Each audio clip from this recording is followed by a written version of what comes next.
c'est toujours la Family Football Club. On vous envoie du très très lourd, des vidéos, des débats footballistiques, des jeux, des concours, des lots à gagner. On est sur les réseaux sociaux, Twitter, Instagram et Snapchat. Retrouvez-nous tous les lundis soirs en live à 22 h sur notre chaîne YouTube.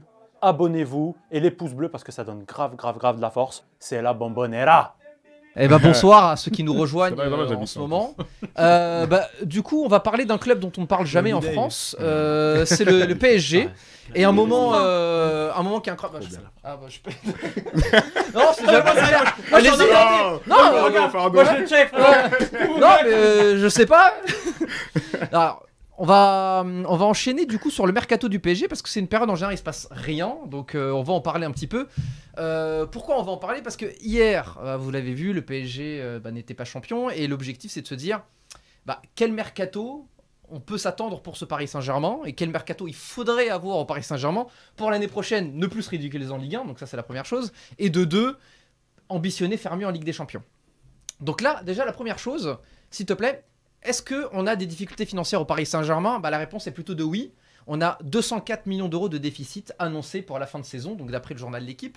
Donc qu'est-ce que c'est que ce déficit? En fait, tout simplement pour ceux qui sont vraiment nuls en comptabilité, c'est la différence entre les recettes, donc le chiffre d'affaires, et ce qu'on paye. Donc d'un côté, le PSG encaisse des revenus, les ventes de merchandising, etc., les droits télé, les sponsors, les entrées de billetterie. De l'autre côté, ils payent des choses et la majorité, ce sont des salaires et des amortissements de transfert. Le problème, c'est que d'un côté, on a eu des problèmes en termes de recettes. Alors, vous voyez, PSG, déjà, il y a la problématique des droits télé avec Mediapro, premièrement, bien rattrapé par le joli parcours en Ligue des Champions. Ça, c'est une chose. Mais on a eu... Le problème, c'est la billetterie, parce que le Paris Saint-Germain est l'un des exemples en Europe des clubs qui optimisent le mieux les recettes de billetterie, notamment avec les loges, etc. C'est des choses sur lesquelles le Paris Saint-Germain peut donner des leçons à énormément de clubs en Europe.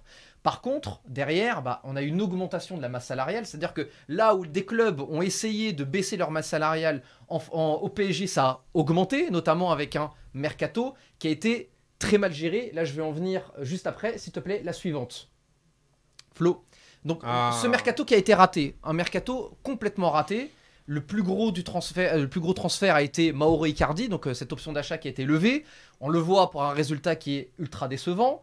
Ensuite, on a eu Danilo Pereira, Florenzi qui a fait l'exploit de ne pas faire mieux que Meunier, et ensuite deux joueurs pour lesquels on peut être mitigé. Rafinha qui a fait de belles apparitions, qui est venu pour pas cher, mais on se dit encore un énième joueur de rotation, et Moïse Kean qui a fait plutôt une bonne saison, moins bonne sur la fin, mais le problème c'est qu'il est prêté sans option d'achat, donc il va revenir à Everton à moins que le PSG souhaite faire son acquisition. Donc le problème c'est que le PSG est déjà en difficulté financière, a fait un mauvais mercato 2020 qui a en plus augmenté sa masse salariale. Icardi, c'est de gros émoluments. On n'oublie pas aussi que le fait de passer de Tourelle à Pochettino a augmenté la masse salariale, et même Leonardo a un gros salaire.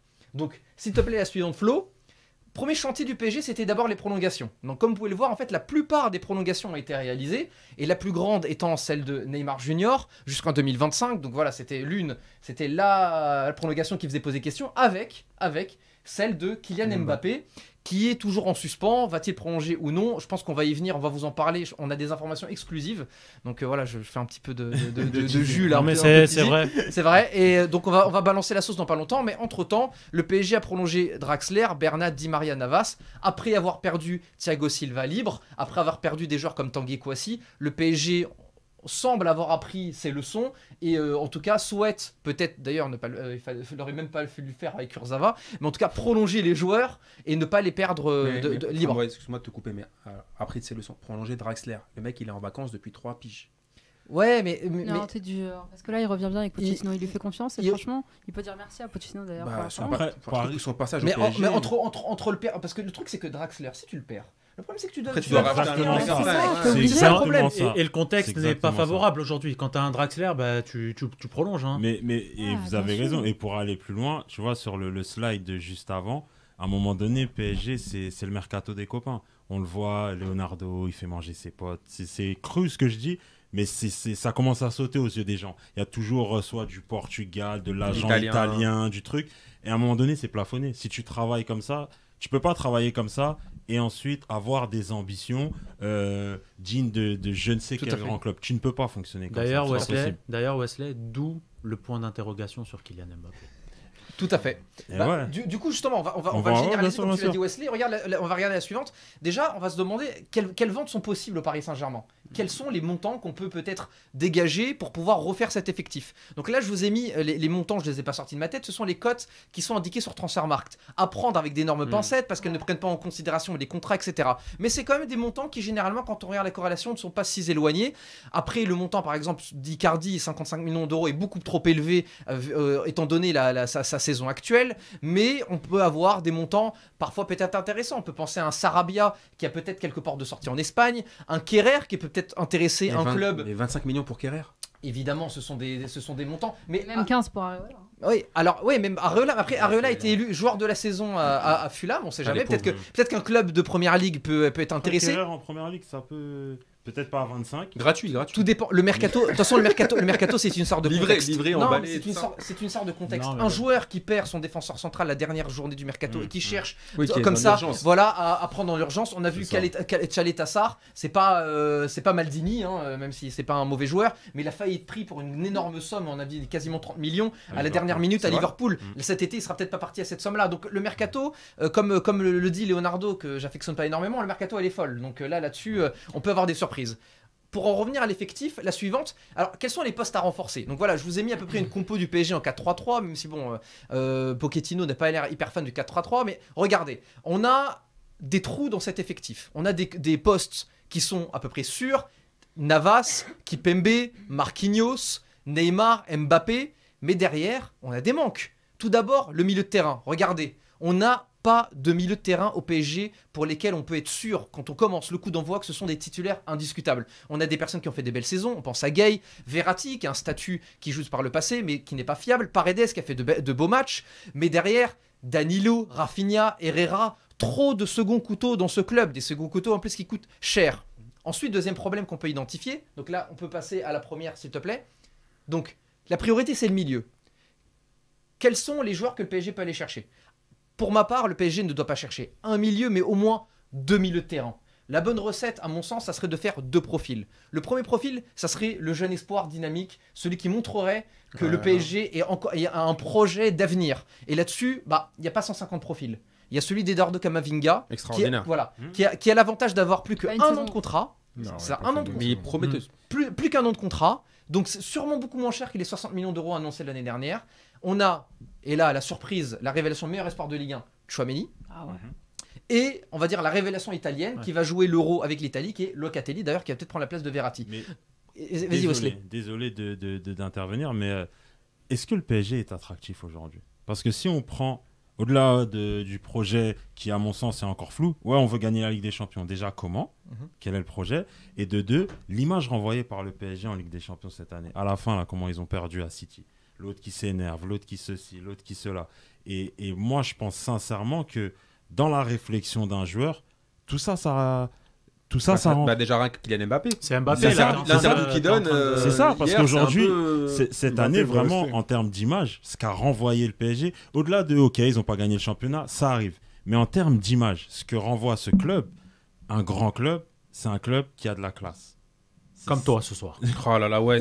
Non, il va nous faire le coup de sa première venue. Non, mais un grand club, c'est un club qui est classe. On a vu le Bayern dans la défaite, etc. Enfin, il y a plein de choses. Et ce qu'a renvoyé le PSG cette année, je pense que ça peut refroidir certains profils. Je te trouve sévère, Wesley, mais après peut-être. Après, ça n'engage que moi. C'est pas pour éterniser le cachouplage, mais là, tu as quand même des profils où le PSG est quand même une étape supérieure. Ah oui, bien sûr, bien sûr. Ouais, après, pour Aurélien Tchouaméni, tu vois, continuer de s'épanouir à Monaco avec Niko Kovac, jouer la Ligue des Champions la saison prochaine, pourquoi pas être un contender pour le titre? Ah, ça c'est pas clair. l'intérêt de Moi, je suis Tchouaméni de partir Monaco, au je Paris le garde, je Saint-Germain. le prolonge et je le sécurise. Ouais, après, le dernier milieu de terrain qui a dit ça à Monaco, et maintenant aujourd'hui il rêve d'aller au PSG. On se souvient tous duquel. Bakayoko. Donc après, moi je pense que pour ces trois joueurs, l'idée de. Parce qu'en fait, le truc c'est que l'avantage pour ces joueurs-là, c'est qu'ils savent qu'ils vont aller dans un club où il y a un manque dans ce poste-là. Donc là-dessus, par rapport à des clubs qui sont déjà bien fournis, au PSG il y a tout à faire. Et c'est aussi ça le challenge. Et le joueur un peu mystère que je vous ai mis, c'est le deuxième profil. Aujourd'hui, le PSG ne doit pas investir que sur un espoir, mais aussi sur des joueurs confirmés. Et on l'a vu, tu as parlé de nervosité, on a besoin de joueurs confirmés au Paris Saint-Germain. Et là-dessus, peut-être que ramener quelqu'un au cœur du jeu qui aurait un peu d'expérience, après là-dessus, c'est difficile de trouver ce profil-là. Mais on va essayer avec Herrera. Alors oui, mais Herrera, à la fin, Manchester, voilà, on sait très bien que c'était pas un énorme joueur. C'est pas un Casemiro, c'est pas un joueur de cette trempe-là. Donc là-dessus, le PSG, c'est aussi le défi de Leonardo, c'est de trouver ce joueur au milieu de terrain. Ça peut être peut-être un Pjanic ou un joueur comme ça. Et voilà, il faut essayer de trouver aussi des bonnes opportunités de joueurs qui vont pouvoir rapporter de la stabilité et de la classe au ce milieu de terrain parisien et qui vont aussi pouvoir combiner et combler le manque dans l'effectif. Deuxième priorité, c'est les latéraux. Ah oui. Alors là, les latéraux, c'est un énorme chantier. Comme d'habitude à Paris. Voilà. Là, ici, je vous ai mis les deux rumeurs, les deux dernières rumeurs. Donc, c'est Serge Aurier qui est une rumeur assez insistante. Moi, pour ma part, c'est une rumeur que je ne cautionne pas du tout. Je pense que c'est une erreur. Ça serait une erreur de faire revenir Serge Aurier après tout ce qui s'est passé. Moi, j'ai pas envie de faire l'analogie. C'est comme avec ton ex, Damien. Je vais lui laisser. Il est largement meilleur largement meilleur à ça. Mais vous m'avez compris. À côté, on a une rumeur Trippier qui pour le coup m'excite un petit peu plus et là-dessus à voir si Leonardo peut pas nous sortir pour une fois une meilleure idée de son chapeau que quelqu'un qui avait le Covid avant que le Covid existe. Mais moi là je suis d'accord avec toi, c'est que par contre le marché des latéraux il est compliqué. Je suis d'accord, le marché des latéraux est compliqué. Après on va pas se mentir, le marché des latéraux est compliqué. L'année dernière l'Inter Milan, ils ont fait Achraf Hakimi. Oui. Donc ils l'ont fait pour moins cher que le PSG quand il a ramené Mauro Icardi. Donc à un moment donné, je suis d'accord. Hakimi, c'est une occasion sur, tu vois. Ouais, mais c'est déjà dingue que le Real le laisse partir. Mais qu'est-ce qu'on attend d'un directeur sportif qui est payé plusieurs millions d'euros par an? Dénicher les plans. À un moment donné, ils vont jamais trouver. C'est exactement ce que. Est-ce que Leonardo est connu pour dénicher des plans? À ce moment-là, c'est qu'il y a un. On a eu le débat. Est-ce que c'est le directeur sportif aujourd'hui qui est adapté au PSG? Parce qu'au début, certes, après, voilà, je ne vais pas allonger l'émission, mais au début, certes, il fallait un nom pour attirer des joueurs, etc. Aujourd'hui, le Paris Saint-Germain a besoin d'un nouveau souffle, a besoin d'autre chose. Donc, est-ce que Leonardo est la personne adaptée pour dénicher le bon joueur au bon moment? C'est une question qui en tout cas, Wesley, moi, je suis la personne adaptée pour te recruter. Moïse King. Ensuite, alors troisième poste qu'on pourrait qualifier de priorité, c'est l'attaque. On l'a vu, le PSG est très dépendant de Neymar et de Mbappé, et on s'est souvent posé la question de quel est le troisième joueur qui va porter le lien. On a Di Maria qui a prolongé, mais Di Maria, vous l'avez vu, c'est comme entre son pied gauche et son pied droit. À un moment donné, il y a un manque d'équilibre. Et le truc, c'est que le jour aussi, belle saison. Voilà, oui. Alors, mitigé. Il a fait des très beaux matchs qui nous marquent, mais à un moment donné, il a aussi fait des matchs où voilà. Le problème, c'est que quand Di Maria n'est pas bon, quand il manque un joueur, derrière Sarabia, il y a Draxler, mais il manque un peu ce joueur qui peut apporter du peps devant. Donc, alors, je vous ai mis Moïse Kean parce que Moïse Kean est prêté, il fait plutôt une bonne saison. Est-ce que le PSG va franchir le pas et l'acheter? Je suis pas sûr que ce soit la bonne idée au prix que ça annoncé. Derrière, la bonne opportunité, elle s'appelle peut-être Memphis Depay. On sait qu'il aime Paris, il est libre. Le Barça avait le choix, un attaquant, on voit qu'il se penche un peu plus vers Sergio Agüero parce qu'ils veulent ramener le copain de Lionel Messi. Et après avoir viré Suarez. Il s'est lié d'amitié avec Neymar. Il est très copain avec Neymar, il est très copain avec Mbappé. Et Depay fait une superbe saison. Et on se dit, c'est peut-être l'opportunité, peut-être pas le profil à la base auquel on est pensé, mais quand on pense opportunité, vu qu'il y a d'autres priorités, c'est peut-être un joueur libre qui peut permettre un petit peu de faire le lien et de rapporter de la qualité dans cet effectif, bien plus que le fait aujourd'hui Mauro Icardi. Et ensuite, je vous ai mis Monsieur Fèvre, Romain Fèvre. Pourquoi? Alors attention, juste avant, s'il te plaît, Flo. Alors Romain Fèvre, pourquoi? Parce que Romain Fèvre fait quand même une saison surprenante. Hier, il a bien aidé le Paris Saint-Germain. On a vu qu'il a tout fait pour donner envie au club de le recruter. Non mais blague à part, je pense que voilà, à un moment donné, le PSG doit aussi se pencher sur son championnat local, s'inspirer par exemple du Bayern Munich. Il y a des joueurs en Ligue 1 qui pourraient, comme on a parlé de Tchouaméni, de Camavinga, mais c'est pas tout. Il y a aussi le petit latéral droit 111 de Metz. Il y a des joueurs qui, pourquoi pas forcément dans un rôle premier de titulaire, mais dans un rôle de rotation à qui il faudrait donner la chance, parce que c'est peut-être dans ces clubs-là que le PSG justement a une puissance c'est un gros gap quand même, Brest, Paris Saint-Germain. Je suis d'accord. Mais franchement, quand tu vois ce que propose Sarabia, tu te dis pourquoi pas tenter un joueur qui est pas trop cher et qui au final propose de belles choses, parce que si demain il part dans un Séville et qu'il fait de belles prestations, pour le ramener derrière, c'est un petit peu compliqué. Non, mais Sarabia, moi j'estime que Sarabia, on l'a fait venir, c'était un gros potentiel, un gros espoir, mais on lui a pas laissé le temps aussi de vraiment montrer de quoi il était capable. Moi je suis désolé, on cherche à recruter un Fèvre, je pense pas que Fèvre intrinsèquement il est meilleur qu'un Sarabia. D'ailleurs, il est dans la liste des 23 espagnols. Exact, c'est ce que j'allais dire aussi. Il est dans les 23. Donc, au bout d'un moment, si tu laisses pas un peu la place quand Di Maria est blessé ou quand il est en méforme, on trouve un autre système de jeu pour faire jouer quelqu'un d'autre. Et Sarabia, on le fait pas jouer. Mais le truc, c'est que là, je te rejoins, c'est vrai. Mais le truc, c'est que Sarabia, là où il s'épanouit, pour moi, à mon sens, c'est dans un rôle un peu plus axial. Et là où l'attend le PSG, c'est plutôt dans un poste de rupture, sur une aile, provoquer, éliminer. Le truc, c'est que la dernière fois que Sarabia, il a dribblé un joueur, j'avais pas encore de cheveux blancs. Et c'était il y a très longtemps. Donc le truc, c'est qu'il n'élimine pas de joueurs, il a pas de capacité de percussion. Et en fait, c'est peut-être pas Sarabia qui est mauvais, mais c'est dans le rôle dans le système. On met Sarabia, il est pas fait pour faire ça. Et là, on en revient derrière à la stratégie globale. Et je pense que c'est la stratégie globale. Au PSG aujourd'hui, on recrute des joueurs, on fait une somme de joueurs, mais on n'a pas une ligne directrice. Et c'est pour ça qu'on recrute plein de joueurs qui vont pas les uns avec les autres. Et c'est pour ça qu'encore une fois, faut pas se fier aux résultats. Ils sont allés en demi de la Ligue des Champions, etc. Dans le sens où le fond du PSG, il est incompréhensible. Je ne sais pas si quelqu'un comprend quel est le projet du PSG ou ce qui se passe au PSG. C'est incompréhensible. Même Pochettino, je ne sais même pas si lui-même il est heureux d'être au PSG. Attends, il a pris 40 kilos. En tout cas, si tu as un joueur à placer, le PSG, c'est la meilleure. Je crois que je vais envoyer un WhatsApp à Nasser. Là. Je vais envoyer un WhatsApp à Nasser. Pour remplacer Léo. Je vais aller avec Kevin. Pour terminer ce cachouclage. Justement, la question qu'on peut se poser maintenant, c'est qu'est-ce qui va se passer si Kylian Mbappé décide de quitter le club, si Mbappé devait partir. Et là, pour le coup, tout ce qu'on vient de dire partira en fumée. Parce qu'aujourd'hui, Kylian Mbappé est peut-être même le meilleur joueur du monde, en tout cas à mon sens, à l'heure actuelle. En tout cas, le joueur qui a fait la meilleure saison. Il est absolument incroyable, ultra décisif. Et le truc, c'est que c'est le seul joueur qui propose de la profondeur, à part Moïse Kean, dans cet effectif du Paris Saint-Germain. Et le truc, c'est que en termes de remplaçants, ça va être un petit peu compliqué. La suivante, Flo, s'il te plaît, il y a deux possibilités.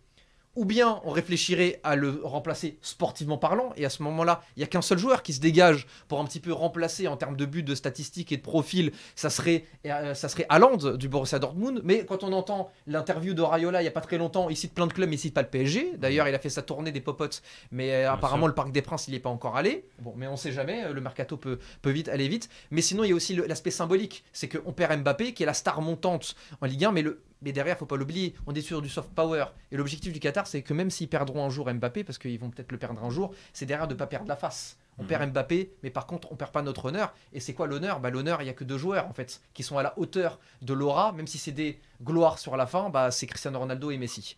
Je vais conclure maintenant sur... La conclusion, c'est que le Paris Saint-Germain avait déjà une cartouche le mercato dernier, et pour moi, en fait, ça a été tiré c'est un coup de feu dans l'eau. Aujourd'hui, le Paris Saint-Germain est sur un mercato décisif. On a des grosses problématiques économiques qui confrontent le football mondial. Et aujourd'hui, si Paris Saint-Germain veut lancer un message à l'Europe, ils l'ont fait un petit peu sur le terrain. Maintenant, il faut le faire un petit peu dans les gazettes et sur le mercato. Mo est King et le cachouclash.